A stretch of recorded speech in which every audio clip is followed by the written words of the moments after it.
जननीं शारदां देवीं रामकृष्णं जगद्गुरुं पादपद्मे तयो श्रित्वा प्रणमामि मुहुर्मुहुः। नमः श्रीयतिराजाय विवेकानन्दसूरये सच्चित्सुखस्वरूपाय स्वामिने तापहारिणे। আজ এখানে যারা মঞ্চে এবং সামনে উপস্থিত আছেন, আমাদের সন্ন্যাসী মহারাজরা, গুরুজনরা, ব্রহ্মচারী ভাইরা, ভক্তবৃন্দ, সকলকে আমি আমার সশ্রদ্ধ প্রণাম, নমস্কার, শুভেচ্ছা, ভালোবাসা দিয়ে জানাচ্ছি। ঠাকুরমা স্বামীজি, রাজা মহারাজ, ঠাকুরের সব সন্তানদের প্রণাম জানাই এবং স্বামী শিবময়ানন্দজিকেও শ্রদ্ধাসহ প্রণাম জানাই। প্রথমে একটি কথা বলি, এই সাধু মহারাজদের জীবনী আলোচনা করে কি লাভ আছে। লং ফেলোর একটি কবিতা আছে, সাম অফ লাইফ, সেখানে উনি বলছেন, lives of great men remind us that we can make our life sublime, while departing leave behind us footprints on the sand of time. এই সাধু সন্তরা, বিশেষ করে যাদের নামে স্মারক বক্তৃতা হচ্ছে, এরা প্রত্যেকেই তাদের জীবন দিয়ে দেখিয়েছেন আমাদের জীবনের উদ্দেশ্যটা কি। আমরা কত দূর নিজের জীবনটাকেও ওই রকম আদর্শে রূপ দিতে পারি এবং যাওয়ার সময় তারা তাদের পদচিহ্ন রেখে যান, যেটা আমরা অনুসরণ করে জীবনে চলতে পারি। যখনই দ্বন্দ্ব হয় জীবনে কোন পথে যাব, ক পন্থা, তখনই উত্তর এসেছে মহাজনস্যগত সপন্থা। তাই আমাদের আজকে যার স্মরণে এই স্মারক সভা, যার নামে, তিনিও এইরকম একজন সম্পূর্ণ সাধু, পূর্ণ ত্যাগী, প্রেমী, সব গুণ যা সাধুদের থাকা উচিত, মহাপুরুষদের থাকা উচিত, তার সবগুলি ছিল।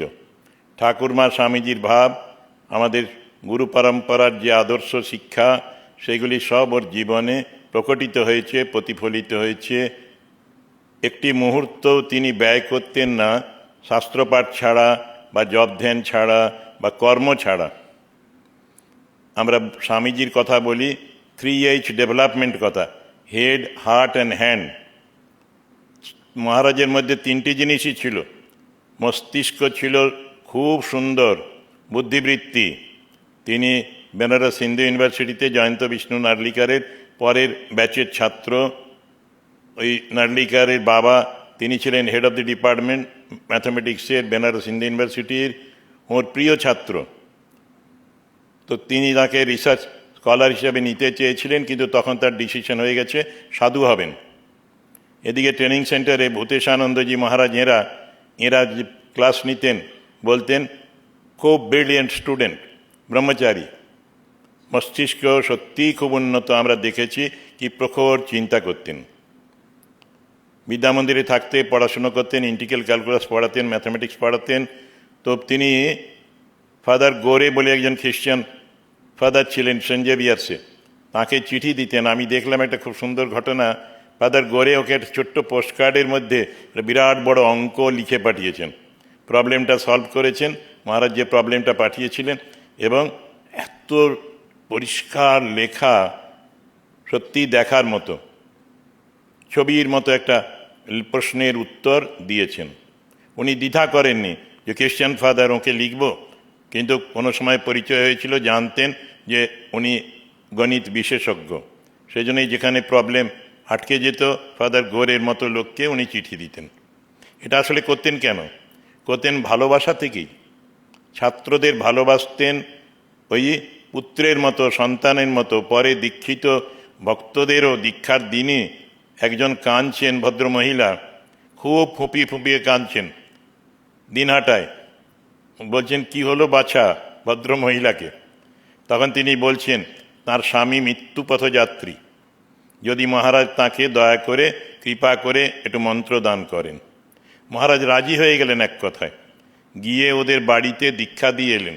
মৃত্যুপথযাত্রীকে তার দেবত্ব বিকাশের পথে এগিয়ে দিয়ে এলেন।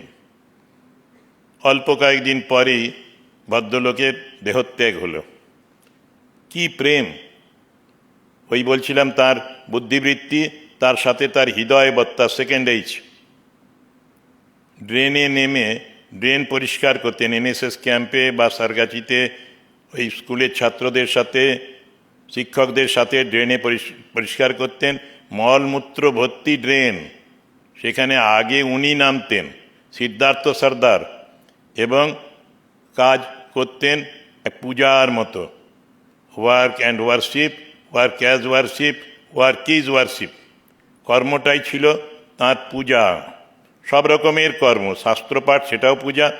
আবার মন্দিরে বসে জগদ্ধাত্রী পুজো শেষবার যখন এলেন সারদাপীঠে, বহু সময় জপ করলেন, মাঝে একবার একটু প্রসাদ নিতে গেলেন। এই রকমের ঘটনা।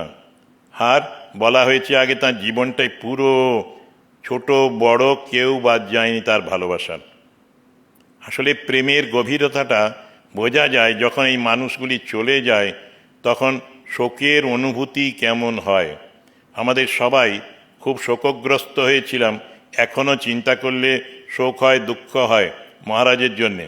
এত অল্প দিনে যেন চলে গেলেন, যদিও 86+ হয়েছিল এজ, কিন্তু সত্যি শোকের অনুভূতি আমাদের তার ওই প্রেমের বা ভালোবাসার গভীরতাটিকে বুঝিয়ে দেয়। এখনও কি ভালোবাসতেন, না বলে অনেক মানুষকে সাহায্য করেছেন নানাভাবে। বড়পেটায় দীক্ষা দিতে গেলেন, সেখানে ওরা একটা ডায়েরি দেয় সবাই, ভিজিটার্স বুক। ওরা পরে খুলে দেখছে ডায়েরিতে মহারাজের হাতে সুন্দর লেখা আছে, বড় সুন্দর, গৃহে যতই আসুক জিনিস, যতই গৃহ সাজাই সযতনে, তোমায় ঘরে হয়নি আনা, সে কথা রয় মনে, শয়নে স্বপনে। পরে এক ভক্ত এটা পড়ে বুঝতে পারছেন যে আমাদের কি করণীয়, হোয়াট ইজ আওয়ার ডিউটি। আমরা যতই অন্য সম্পদ আহরণ করি, যদি ঈশ্বরকে নিজের হৃদয়ে মনে না আনতে পারি, তাহলে আমাদের লাইফটা ফিউটাইল হয়ে যাবে। কবির দাস বা কারো একটা দোহা আছে, নাম রাম কো অঙ্ক হ্যায়, সব সাধন হ্যায় শুন, অঙ্ক গায়ে তো সব গায়ে, অঙ্ক রহে 10 গুণ। ঠাকুরেরও কথা আছে, এক আর তার পেছনে শূন্য দিলে তখন শূন্যগুলোর মূল্য হয়। মহারাজের এই বলছিলাম সমন্বিত একটা জীবন। তারপরে বলছিলাম H, third H is hand, কাজ। ওই সব সময় কলেজের কাজ করছেন, আবার এনএসএসের সাথে রাস্তাঘাটের কাজ করছেন পরিষ্কার পরিচ্ছন্নতার। আবার ব্রহ্মচারীরা অসুস্থ হলে জুনিয়র ব্রহ্মচারী তার কাপড় কেচে দিতেন, রহড়ায় এরকম দেখা গেছে। এরকম ওর অদ্ভুত একটা ফিলিং, মায়ের মতো, যেন সকলের সত্যি সত্যি মা। মা মানেই ভালোবাসা। রাখালচন্দ্রনাথ অধ্যাপক ছিলেন ইতিহাসের, আমাদের পরে একটা কলেজের প্রিন্সিপাল হয়েছিলেন, তারপরে আমাদের কল্যাণ ইউনিভার্সিটির প্রফেসর, ট্রেনিং সেন্টারে আসতেন ক্লাস নিতে বি গ্রুপে। তিনি দীক্ষা নিলেন বৃদ্ধ বয়সে। নিরন্তরানন্দ বললেন, আপনি যাকে ভালোবাসেন, তিনি অনুমতি পেয়েছেন দীক্ষা দেওয়ার জন্যে, আর দেরি না করে দীক্ষা নিলেন। তিনি তার সম্বন্ধে লিখছেন স্মৃতিকথায় যে ভালোবাসার অপর নাম স্বামী শিবময়ানন্দ। তিনি হলেন ভালোবাসার মূর্তি। আমরা যখন গম্ভীরানন্দজি যুগনায়ক বিবেকানন্দ পড়ি, 3rd ভলিউমে শেষে আছে, স্বামীজিকে বিচার করেছিলেন, বিশ্লেষণ করেছিলেন 2 জন নারী বিদেশিনী। তাদের নাম বলেছেন ভগিনী নিবেদিতা, মিস ম্যাকলিওড। তো ভগিনী নিবেদিতার কাছে স্বামীজি ছিলেন প্রেমের ঘনীভূত মূর্তি, প্রীতির মূর্তি, ভালোবাসার মূর্তি। আর ওই আমাদের ম্যাকলিওড বলছেন তিনি ছিলেন শক্তির বিগ্রহ, দুইয়ের সমন্বয়। আমি শিবময়ানন্দজিকে খুব কাছে পেয়েছি, আমি দুটি জিনিসই দেখেছি। যেমন ভালোবাসা ছিল, তেমনি শক্তির মূর্তি ছিল। নির্ভীকভাবে একটি ছাত্রকে বাঁচাবার জন্যে তিনি ছুটলেন নকশাল আমলে। তাঁর জীবনীতে বইয়ে লেখা আছে, আমাদের চোখে দেখা। আমরা তখন স্টুডেন্ট ফাইনাল ইয়ারের, সে সময় দেখছি he was running after the criminals, যারা ওকে একবারে কোলে তুলে নিয়ে যাচ্ছে ছেলেটাকে। গঙ্গার ধারে নিয়ে যাবে, খুন করে দেবে, মার্ডার করবে, because he was in opposite politics, পোলারিটির জন্যেই। ছেলেটি নর্থ বেঙ্গলের ছেলে। মহারাজ ছুটলেন প্রাণপণে, পুলিশ ডাকলেন না কাউকে, না যে তোমরা আমাকে ফলো করো, কাউকে নিলেন না, পিয়ন নিলেন না, সিপাহী নিলেন না, দারোয়ান নিলেন না, without anybody he ran himself, এবং হি কুড সেভ দি বয়, বাঁচালেন প্রাণে। ছেলেটি যতদিন বেঁচে থাকবে ততদিন এই কথা মনে রাখবে। সেদিন কোথায় যাচ্ছিল, কোথা থেকে কোথায় এলো, অন্ধকার থেকে আলোতে। গ্রেট ম্যানদের এই কাজ, আমাদের যত অন্ধকার সেগুলো দূর করে আলোতে নিয়ে আসে। গুরু সম্বন্ধে বলা হয় গু হলো অন্ধকার, ডার্কনেস, রু হলো লাইট, তেজ, যিনি অন্ধকার থেকে আলোতে নিয়ে আসেন, মৃত্যু থেকে অমরত্বের দিকে নিয়ে আসেন। বিদ্যা মন্দিরে বোমা বাঁধা হতো, ছোট স্টেন গান নিয়ে ছেলেরা এসেছে, কারণ ঢুকে পড়েছে নক্সাল মুভমেন্ট, এবং সেই সময়ে নিজের জীবন বিপন্ন করে তিনি বিভিন্ন জায়গায় রাত্রে থাকতেন তার সাথে আরও দুই বন্ধু, প্রীতি মহারাজ আর কৃষ্ণমূর্তি মহারাজ। ওরা একটা রুমে কোনো দিন থাকতেন না, ওদের আর্মস রাখতে বলা হয়েছিল। পুলিশ বলেছিল, Maharaj your life is in danger, please keep some firearms, বন্দুক রাখুন, পিস্তল রাখুন, রিভলভার রাখুন। মহারাজ বলেন, আমি principal, I will deal with my students একেবারে উইদাউট এনি ফায়ার আর্মস। আমি ছেলেদের কন্ট্রোল করব ভালোবাসা দিয়ে। বোমা পড়েছে একদিন আমাদের ওই বিদ্যাভবনের সামনে, যারা বিদ্যা মন্দিরের ক্যাম্পাস জানে, বিদ্যাভবন ওই আমাদের পশ্চিম দিকের দ্বিতীয় হস্টেলটা, সেখানে আমি বেরিয়ে এসেছি ঘর থেকে, দেখি মহারাজ আর প্রীতি মহারাজ ছুটে এসেছেন, নিকটেই কোথাও ছিলেন, আর ছুটে এসেছেন বোমাটা কোথায় পড়েছে। সে সময় সত্যেন বলে আরেকটি ছেলে, সে মহারাজকে বলছে, মহারাজ এইখানে বোমাটা পড়েছিল। মহারাজ বুঝতে পেরে গেলেন যে হি ইজ দি কালপ্রিট। এইরকমের 7 জন ছেলেকে ধরা হলো, হ্যান্ডরাইটিং ইত্যাদি ধরে, দেওয়াল লিখন দেখে শাস্তি দিলেন, কলেজ থেকে ট্রান্সফার করে দিলেন। কিন্তু ওদের ভবিষ্যতের কথা চিন্তা করে উনি কিন্তু ওদের অন্যান্য কলেজে প্রিন্সিপালদের রিকোয়েস্ট করে ওদের পৃথক পৃথক কলেজে ভর্তি করে দিলেন। ওরা পরে ভালোভাবে পাশ করেছে, এখনও তারা স্মরণ করে। কেউ কেউ আমার সাথে কদিন আগেও একজন দেখা করেছে, যে মহারাজের ভালোবাসার জন্যেই আমরা বিদ্যা মন্দির থেকে বিতাড়িত হলেও আরেকটা ভালো কলেজে আমাদের অ্যাডমিশনের ব্যবস্থা করে দিয়েছেন। বিদ্যা মন্দিরের অনুরূপ একটি কর্মীর স্বভাব খারাপ, তাকে ওইরকম যেতে হবে। সেখানে কঠোর আর কোমল দুই ভাব দেখলাম। কঠোরতার জন্যেই উনি ওকে সরিয়ে দেবেন, তা নইলে অন্য কর্মীদের মধ্যে পলিউশন আসবে। কিন্তু ওর স্ত্রী পুত্র কন্যার কথা ভেবে ওদের জন্যে ওই কর্মীটির একটা বিকল্প কাজের ব্যবস্থা করে দিলেন। এই রকমের একসাথে দুটো জিনিস দেখেছি। সারগাছি যাচ্ছি, যেতে যেতে উনি নিয়ে যাচ্ছেন, এমএসসি পড়ছি তখন, আমরা 3 জনের সিটে 4 জন বসে আছি। সেখানেও একটা এখনকার দিনে বলে মস্তান ছেলে, সেই রকম খুব দৌরাত্ম্য ছেলেগুলোর তখন বলছে, সরে যাও, জায়গা দাও। মহারাজ ফুঁসে উঠলেন, ওই সাপকে বলেছেন, ঠাকুর ফোঁস করবি, কামড়াবি না। বললেন, ইন্ডিয়ার আবার পেয়েছো নাকি? যত চাপবে তত চাপা যাবে।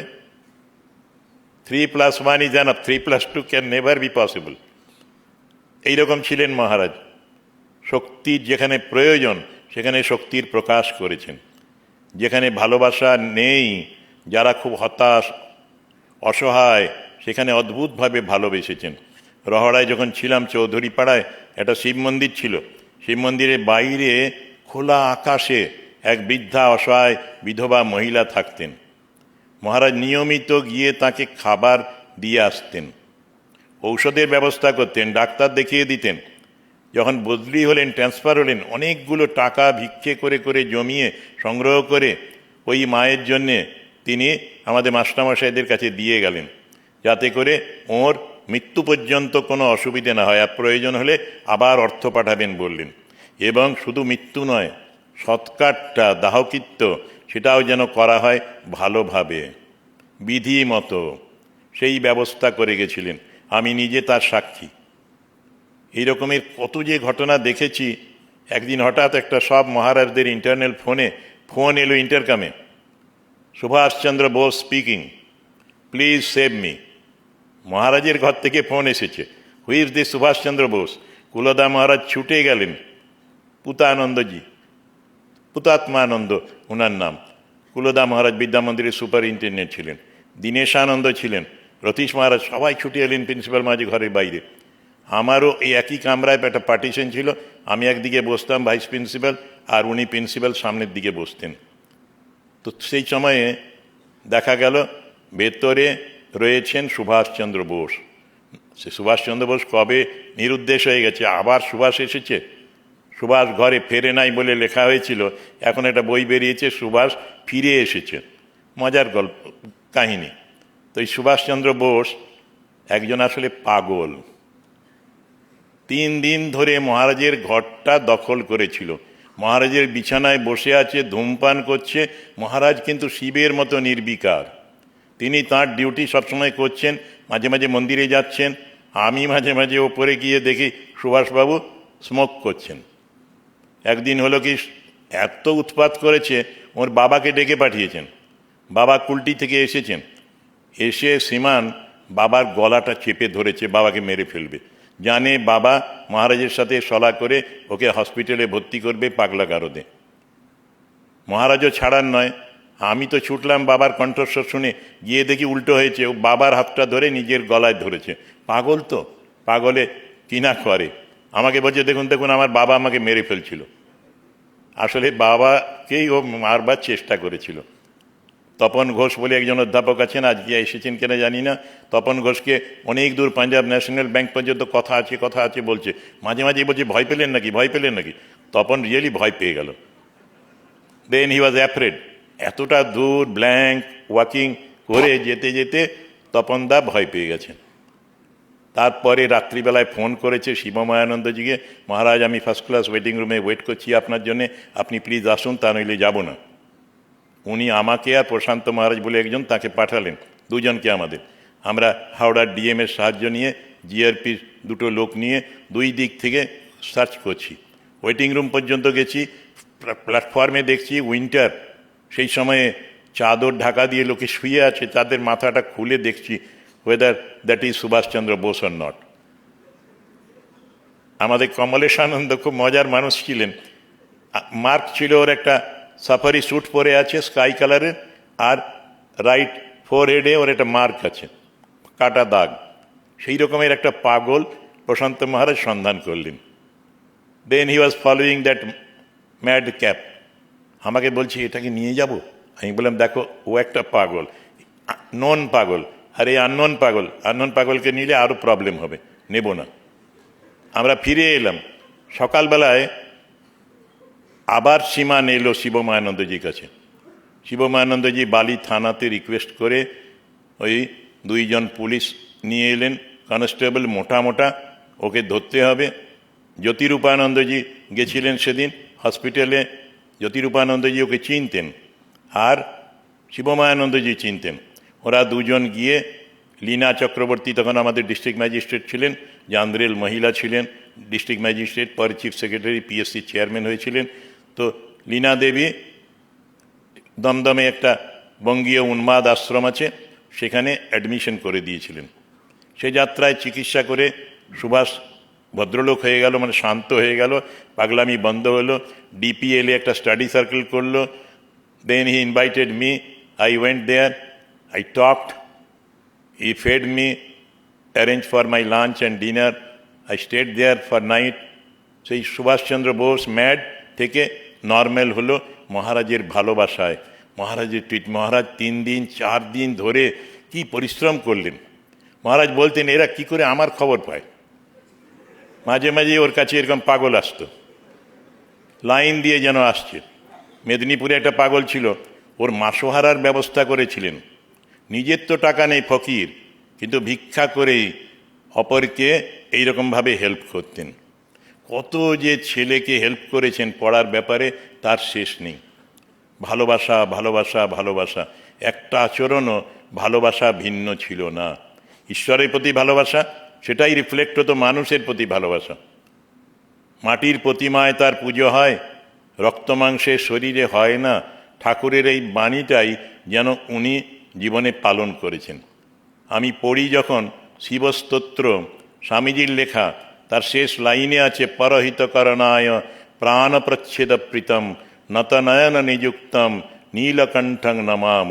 আমাদের ধ্যানাত্মানন্দজি বলতেন, নৃপেন মহারাজ বেলঘরিয়ার অধ্যক্ষ ছিলেন, আমাদের মঠের তন্ত্রধারক বহুদিনের, আমারও তন্ত্রধারক ছিলেন। তিনি বলতেন, জানিস শিব ঠাকুর নিজে এই শিবের স্তোত্র লিখেছেন। জগদ্ধাত্রী পুজোর সময় নীলকণ্ঠ শিবের প্রণাম মন্ত্র হিসেবে আমরা এইটা ইউজ করি এখনো। দুরিত দলন দক্ষম দক্ষজা দত্ত দোষম কলিত কলি কলঙ্কম কম্র কল্লার কান্তম পরহিত করণায় প্রাণ প্রচ্ছেদ প্রীতম নতনয়ন নিযুক্তম নীলকণ্ঠং নমাম। পরের হিত করতে গিয়ে নিজের প্রাণ পর্যন্ত দিতে প্রস্তুত ছিলেন যেমন শিব ঠাকুর, এই শিবময়ানন্দ মানুষটি তো শিবময় ছিলেন। শিবের পুজো করতেন, ওই মন্দিরে গিয়ে জল ঢালতেন সোমবারে, কিন্তু বাকি ওই রবিবার থেকে শনিবার, পরের নেক্সট শনিবার পর্যন্ত তিনি কিন্তু মানুষের পুজো করতেন আর সঙ্ঘের পুজো করতেন। এই বিশেষ করে মানুষের প্রতি ভালোবাসা, বলছিলাম এখনও যারা তার ভালোবাসা পেয়েছিল স্মরণ করে চোখের জল ফেলে। তার ছাত্ররা 40 বছর আগে পড়াশুনো করেছে, গিয়েছে কাঁকুড়গাছিতে, চা খাইয়েছেন, আবার চায়ের কাপটা পর্যন্ত ধুতে দিচ্ছেন না। আবার বলছেন, তুই ভাববি যে আমি তোর বুড়ো বাবা। ছেলেটা বরাবরই মহারাজের ছবিও দেখতো আর নিজের বাবার কথা ভাবতো যে তিনি আমার বুড়ো বাবা ছিলেন। সত্যি সবাইকে, কেউ মা ভাবতো, কেউ বেশিরভাগই বাবা ভাবতো। উনিও আবার বলছিলাম সম্বোধন করতেন বাছাধন, বাছা, ছেলে মেয়ে সবাইকে। সেইটি আজও আমরা দেখি। এই মহারাজই আমার সাথে গিয়েছিলেন, মানে আমি ওর সাথে গিয়েছিলাম কুশি নদীর ডিভাস্টেশনের সময়। রিলিফ হচ্ছে, আমাদের ব্রহ্মচারী সাধুরা কয়েকজন জলে ভেসে যাচ্ছিল, আর্মির লোকেরা রিকভার করলো, ওদের রেস্কিউ করলো। আমাদের একটা ট্রাক্টর যাচ্ছিল মালপত্র নিয়ে, ট্রাক্টরটা তো আমরাও ডুবে আছে দেখলাম, অর্ধেকের উপর ডুবে আছে, ট্রাক্টর নাড়ানো যাচ্ছে না। সেই সময় খবর পেয়ে আবার ডেড বডি ভেসে যাচ্ছে, আমাদের ছেলেরাই, ব্রহ্মচারী সাধু সুথান বলে যে সাধু আছে আমাদের, খুব রিলিফ করেছে। তো সুথান এবং তার দল, তারা ওই ডেড বডি জল থেকে তুলেছে, পচা গলা শরীর। এসবগুলো শুনে মহারাজের কি উৎসাহ, ওদের এনকারেজ করছেন, অখণ্ডানন্দজির কথা বলছেন, ঠাকুরের কথা বলছেন, বলে যেন আমাদের রিলিফ টিম খুব স্ট্রংলি এই কাজগুলো করে। সাহারসা, পূর্ণিয়া, এই সমস্ত জায়গায় গেলাম, আর মাঝে মাঝে মহারাজের চোখের কোণায় জল দেখছি।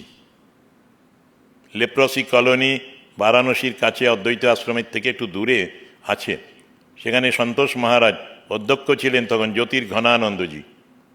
তিনি একটা লেপ্রসি কলোনিতে কাজ শুরু করলেন, ইন্টিগ্রেটেড ডেভেলপমেন্ট। ওদের মেডিকেল এড, ওদের এডুকেশন বাচ্চাদের, ওদের সেলফ এমপ্লয়মেন্ট, স্বনির্ভরতার জন্য ট্রেনিং দেওয়া, সব কাজ মহারাজ খুব সন্তোষজনকভাবে করছেন। ধুলো বালি ছিল, সব ক্লিন, কি পরিষ্কার হয়ে গেছে। সমস্ত লোক দূর থেকে দেখত যে এই সাধুরা এবং সাধুদের সঙ্গীরা, ভলেন্টিয়াররা, কর্মীরা কি সুন্দর কাজ করে। এই কাজ দেখতে দেখতে আমি মহারাজকে কাঁদতে দেখলাম। তারপরে মহারাজ বললেন, মহারাজজি, ঠাকুর আপনাকে কোলে তুলে নেবেন, লেপারদের জন্য এত সেবা করছেন আপনি। সত্যি আমিও এরকম কাজ দেখিনি, আমাদের সঙ্গে আগে কাজ হয়েছে, পরেও কিছু কাজ হয়েছে লেপারদের জন্যে, কিন্তু অদ্বৈত আশ্রম থেকে যে কাজটা হয়েছিল, সুন্দর কাজ হয়েছিল। আর উনি, he has a great heart, সেই জন্যে হি ওয়াজ ফিলিং ফর দেম। টিটাগড়ে আমাদের রেল লাইনের ধারেই, এখন মাদার টেরেসার নামে ওটা হয়েছে, বা গান্ধী কুষ্ঠ আশ্রম আছে, মাদার টেরেসারও নাম আছে ওখানে। তো সেই কুষ্ঠ আশ্রম থেকে কয়েকটি ছেলে আসতো, পায়ে খোঁড়া, আসলে কুষ্ঠ হয়েই আঙ্গুল নষ্ট হয়ে গেছে, হাঁটতে পারে না। মহারাজ ওদের জন্যে দেখলেন, ওদের যদি একটা জুতো দেওয়া যায় এর ছেলেগুলোকে এক জোড়া করে, সব দুজনকে তিনজনকে, তাহলে ওরা হাঁটতে পারবে।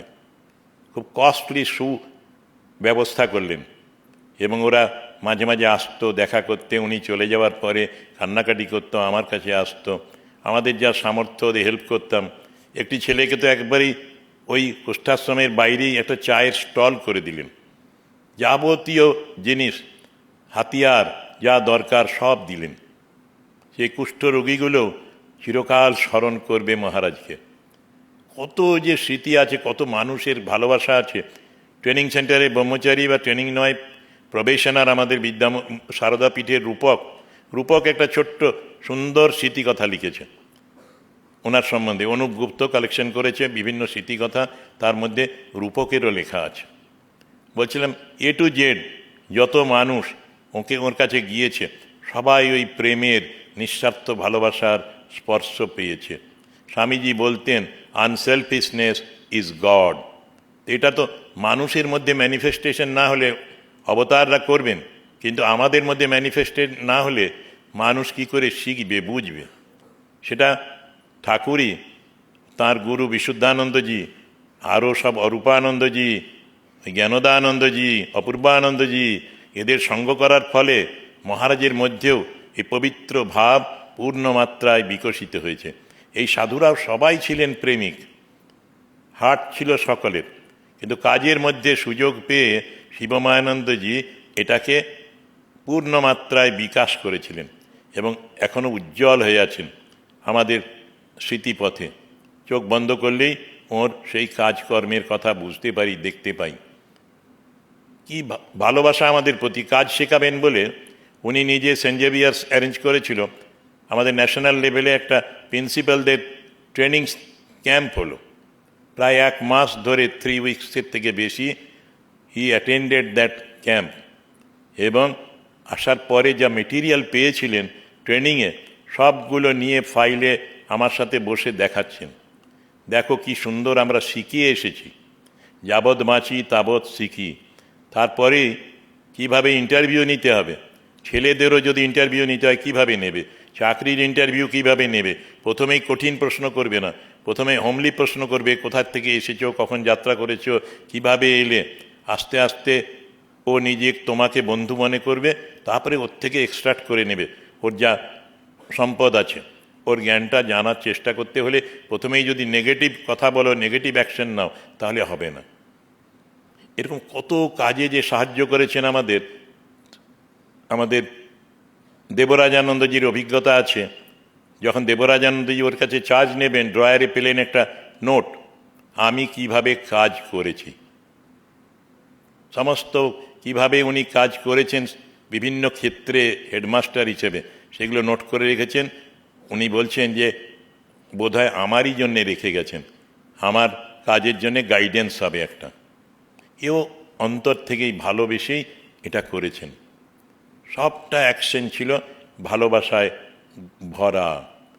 এই রকমের একটি মানুষ আমরা পেয়েছি, দেখেছি। তো বলছিলাম এরকমের অনেক কাহিনী আছে। বিদ্যা মন্দিরে ওই রকমের ছেলেদের কিছু হলে, তাদের পেরেন্টসদের কিছু হলে তিনি এগিয়ে আসতেন এবং তাদের হেল্প করতেন নানাভাবে। কোভিডের সময় কত পেশেন্টকে যে ভর্তি করে দিয়েছেন বিভিন্ন জায়গায়, আমাদেরও ফোন করতেন, পারবে তুমি? তারপরে আবার কোনো পেশেন্ট কোথাও আছেন খবর দিয়ে দুবেলা জানতে চাইতেন পেশেন্ট কেমন আছে। নিজে ওই রোগের কথা ভাবতে ভাবতে আবার যারা আসা যাওয়া করতো সেই লকডাউনের মধ্যেও, তাদের সাথেও খুব মেলামেশাও করেছেন। এই করে নিজের শরীরেই যেন ইনভাইট করে আনলেন, সবাই যাচ্ছে এই রোগে, আমিও চলে যাব। যেমন ভাবা তেমনি কর্ম, মানে তেমনি ফল। যাদৃশী ভাবনাজস্য তাদৃশী ভবতি। তো যেমন যার ভাব তার তেমন লাভ। সেই রকমই শিবমায়ানন্দজি করে গিয়েছেন। রিক্সাওয়ালা, টোটোওয়ালা, সহকর্মী, আমাদের এখানে ভাব প্রচারে প্রদীপ বলে একটা ছেলে ছিল, খুব কাজের নয় কিন্তু বুঝিয়ে দিলে কাজ করতে পারে। তো তাকে এত ভালোবাসতেন, যাবার সময় নেক্সট কে ওই চার্জ নেবেন তিনি যেন ওকে স্নেহ করেন, ওর কাজটা যেন ছাড়িয়ে না দেন, সেই জন্য রিকোয়েস্ট করলেন। তিনিও তাকে রেখেছিলেন অনেক দিন, এখন আছে কিনা জানি না, কিন্তু বড্ড ভালোবাসা। প্রদীপ চ্যাটার্জি বলে আরেকজন হুগলি থেকে আসেন, এখন আমার কাছে আসেন, সারদাপীঠে আসেন, তো তাঁকেও তাঁর ভলেন্টিয়ারই করতেন, তার অসুস্থ অবস্থায় ওই রকম কাজ করেছেন। রামকৃষ্ণানন্দজির বংশের একটি মহিলা আসতেন, তার নিজের আর্থিক অবস্থা ভালো নয়, কিন্তু লুকিয়ে লুকিয়ে একদিন মহারাজকে প্রণাম করে অনেকগুলো টাকা দিয়েছেন আর বললেন সারদাপীঠ যাচ্ছি। উনি তৎক্ষণাৎ একজনকে দিয়ে আমার কাছে টাকাটা পাঠালেন, বললেন অমুক মহিলাকে তুমি ফেরত দিয়ে দাও, বলবে এরকম করে আমাকে যেন টাকা না দেয়, ও নিজেই ভালো করে খেতে পায় না, ও আমায় কেন দেবে। বাগাছড়ার কাছে আমাদের এক মাস্টারমশাই ছিলেন, প্রাইমারি টিচার, অনেকদিন ওখানকার সেক্রেটারি ছিলেন, তো তিনি বাড়িতে ঠাকুরের পুজো করেছেন, আমাদেরও আহ্বান করেছেন, আমরা কয়েকজন গিয়েছি, দুপুরের প্রসাদ পেয়েছি। মহারাজ দেখলেন এর যা সাধ্য নয় তার থেকে বেশি খরচ করেছে। মহারাজের পকেটে বেশ কয়েকটা 100 টাকার নোট ছিল, ফুল যেখানে রাখা হয়েছে বেদিতে ঠাকুরের সামনে, সেখানে ওই টাকাগুলো লুকিয়ে রেখে দিলেন। পরে ভদ্রলোক আমাকে বললেন যে বুঝতে পেরেছি ওটা রনেন মহারাজের কাজ, তা নইলে এরকম কাজ কেউ করবে না। ওরা যখন পরে ঠাকুর সাজাবে, সন্ধেবেলায় ফুলগুলো সরাবে, তখন ওই টাকাগুলো পেয়েছে। এত বড় হৃদয়, আমাকে বলছে দেখ এর টাকা নেই, আর এ আমাদের জন্যে এই পুজোর আয়োজন করেছে, কি খরচা করেছে, হৃদয়বান। তো তিনিও সেই রকমভাবে ওদের জন্যে ওদের সাথে ব্যবহার করতেন। এরকমের প্রচুর মানুষ যারাই তাকে দেখেছে তারা তাদের মনের কথা বলেছে এবং চোখের জল ফেলেছে। শিব ঠাকুরের কথা বলে তো শেষ করা যায় না। ওই অসিতগিরি সমং শ্যাৎকজ্জলং সিন্ধু পাত্রে সুরতরুবর শাখা লেখনী পত্রমূর্বি লিখতি যদি গীত্বা শারদা সর্বকালম তদপি তব গুণানাম ঈশ পারম ন জাতি। হিমালয় পর্বত যদি কালির বড়ি হয়, আর সাগর যদি দোয়াত হয়, পৃথিবী পৃষ্ঠ যদি কাগজ হয়, স্বর্গের পারিজাত বৃক্ষের একটি ডালকে কলম করে মা সরস্বতী যদি লিখে চলেন, তাহলে তার মহিমা কীর্তন করে শেষ হবে না, ইতি করা যাবে না, শেষ করতে পারবেন না। মহিম্নম পারম তে না জাতি তবতত্ত্বম না জানামি কীদৃশোসি মহেশ্বর যাদৃশোসি মহাদেব তাদৃশায় নমো নম। তিনি আমার গুরুর মতোই ছিলেন, শিক্ষক মানেই তো গুরু, পড়িয়েছেন আর ভালোবেসেছেন। একদিন আমার খুব মন খারাপ হলো, কিংকর্তব্য বিমূঢ় হয়ে গেছি, কি করব ঠিক করতে পারছি না, চলে যাব কিনা ভাবছি। এমন সময় মহারাজ আমার মুখ দেখে বুঝতে পেরেছেন। উনি আমাকে একটা বিখ্যাত বই, জনাথন লিভিংস্টন সিগাল বইটা এনে দিলেন, রিচার্ড ব্যাকের লেখা। বললেন ভাই তুমি এটা পড়ো, শান্তি পাবে। সত্যি এক নাগাড়ে পড়ে ফেললাম, 2 ঘন্টার লাগলো বইটা পুরো শেষ করতে, এবং আমার ডিসিশন ভুল ছিল সেটা আমি বুঝতে পারলাম, এবং আই কারেক্টেড মাইসেলফ। আমি আবার টার্ন করে ফিরে এলাম যেন মনের জগতে। শুধু ভালোবাসা, ভালোবাসতেন বলেই আমার দিকে তাকিয়েছেন, নজর দিয়েছেন, এবং আমার বিমর্ষ ভাব দেখে ওই শান্তির জন্যে বইটি পড়তে দিলেন।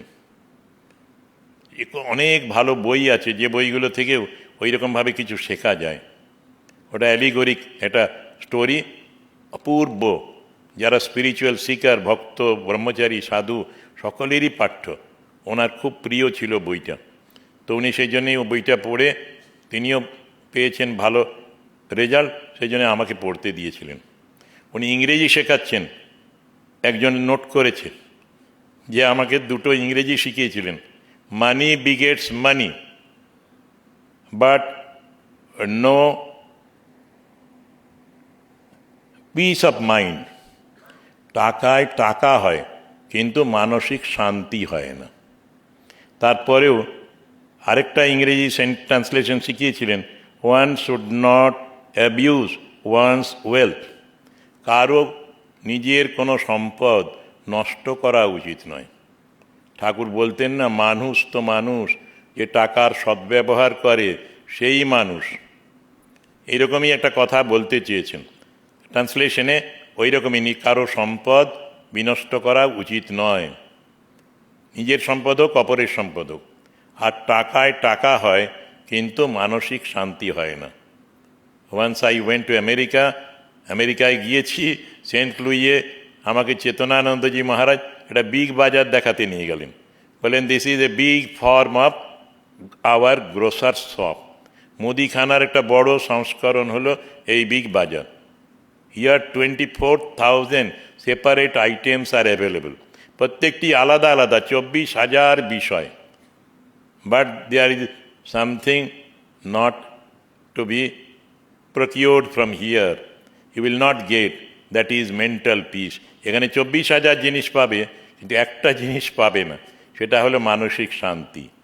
সেই জন্যে ঈশ্বরের কাছে যেতে হবে, ভগবানের চিন্তা করতে হবে। শিবমায়ানন্দজিও আমাদের এই রকমই শিক্ষা দিয়েছিলেন।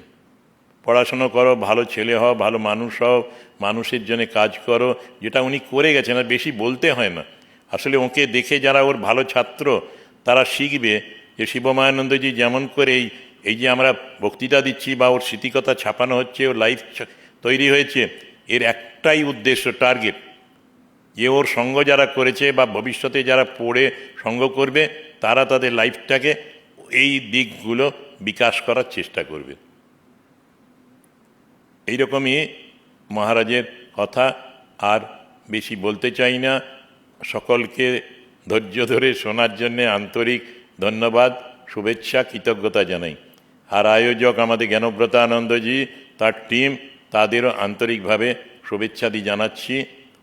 বলছিলাম মহারাজের কথা বলে তো শেষ করতে পারবো না, ওই প্রণাম করে শ্রদ্ধা জানালে আর মহারাজের যে বাক্য বা যে শিক্ষা সেটা অল্পও যদি আমরা অনুসরণ করতে পারি, আমাদের নিজেদের জীবনটা ধন্য হয়ে যাবে, সফল হবে। যে জন্যে মানুষ জন্ম হয়েছে। দুর্লভম ত্রয়মে বৈতৎ দেবানুগ্রহ হেতুকম মনুষ্যত্বং মুমুক্ষুত্বম মহাপুরুষ সংস্রব। আমরা অনেক মহাপুরুষের সঙ্গ পেয়েছি, যারা বেলুড় মঠে পড়েছি বিদ্যা মন্দিরে, এবং বেলুড় মঠে বাস করার সুযোগ হচ্ছে। এই আমাদের সময় এরা সব জ্যোতিষ্কের মতো ছিলেন। এদের কাছ থেকে আমরা অনেক কিছু শেখার জিনিস পেয়েছি। সেইটি এদের জীবন থেকে একটু শিখলে বা অনুসরণ করলে আমরা সবাই উপকৃত হব। আজকেও যারা শুনছে বা পরে শুনবে, অনলাইনে কেউ যদি শোনে, সত্যিই শিবমায়ানন্দজির লাইফ এটা এক্সাম্পলারি লাইফ। এখনকার দিনের সুলেখক, খুব ম্যানেজমেন্টের গুরু, তিনি বলছেন, একটা বই লিখেছেন, who will cry when you die. তুলসীদাসের কথা মতো, যে তুমি যখন ভবে এসেছিলে তখন তুমি কেঁদেছিলে আর সবাই হেসেছিল, আনন্দ করেছিল। তুমি এমন কাজ করে যাও যে তুমি যেদিন যাবে তুমি তখন হাসতে হাসতে যাবে আর অপরে কাঁদবে। সত্যি বলো তো, যেন বলছেন লেখক যে আমরা কে মারা গেলে কে কাঁদবে, কজন কাঁদবে, অশ্রু বিসর্জন করবে। এই রকম সাধুরা যখন চলে যায় তখন সত্যি সাধু সাধু নয়, যারা সাধারণ মানুষ ভক্ত, তারা প্রত্যেকেই জেনে অশ্রু বিসর্জন করেন। এই জন্মেছিস, একটা দাগ রেখে যা। শিবমায়ানন্দজি পুরো লাইফটা পড়লেই বোঝা যায় কি দাগ রেখে গেছেন। শুভ দাগ, শুভ পথে পরিচালিত করছেন। সংনো বুদ্ধা শুভয়া সংযুনক্তু, শুভ পথে আমাদের পরিচালিত করো, পরমাত্মার কাছে প্রার্থনা করি আমরা। সেই রকমই শিবমায়ানন্দজির কাছে প্রার্থনা করি, তিনি আমাদের বুদ্ধিকে সুপথে পরিচালিত করুন। আমরাও সংঘের মাধ্যমে, এই সবাই যারা উপস্থিত আছে গৃহস্থরাও, তারা সবাই কিন্তু রামকৃষ্ণ সংঘেরই সাথে যুক্ত। সংঘই আমাদের সংঘ বিরাট, রামকৃষ্ণ বিবেকানন্দ অনুরাগী সকলেই এই সংঘ পরিবারের। আমাদের সংঘ পরিবার অ্যাপলিটিক্যাল, কিন্তু সেই সংঘ পরিবারের আমরা মেম্বার, এবং আমরা সেই সংঘ পরিবারকে এই সাধু সন্তরাই যুগ যুগ ধরে পরিচালিত করে এসেছে, আরও আসবে। সকলের প্রতি আবার শ্রদ্ধা, নমস্কার, ভালোবাসা, শুভেচ্ছা। ওম আসতো মা সদ্গময় তমসো মা জ্যোতির্গময় মৃত্যুর্মা অমৃতম গময়। ওম শান্তি শান্তি শান্তি। অসৎ হইতে মোরে সৎপথে নাও, জ্ঞানের আলোক জেলে আঁধার গুচাও। মরণের ভয় যা কমর করো, দেখা দিয়ে ভগবান শঙ্কা হরো। করুণা আশিস ঢাল রুদ্র শিরে, চিরদিন থাকু মোর জীবন ঘিরে, ঝরিয়া পড়ুক শান্তি চরাচরময়, চির শান্তি পরিমলে ভরুক হৃদয়। সকলের শান্তি হোক, সকলের শান্তি হোক, সকলের শান্তি হোক। শ্রীরামকৃষ্ণার্পণমস্তু।